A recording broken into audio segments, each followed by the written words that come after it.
Deep Chair Facility. Questo esercizio, i muscoli principali coinvolti sono i tricipiti e i muscoli secondari, gli avambracci e le spalle anteriori. Si parte con le gambe piegate, gomiti semiflessi, mani più vicino possibile al corpo,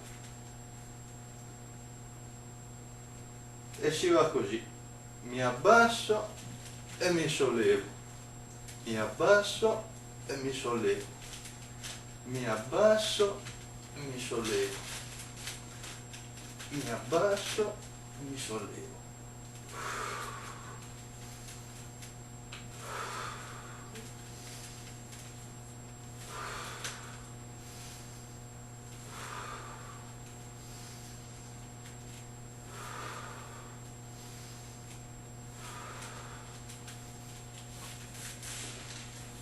Nel caso si volesse aumentare il carico, basta distendere le gambe e il movimento è sempre lo stesso: mi abbasso e mi sollevo, mi abbasso e mi sollevo.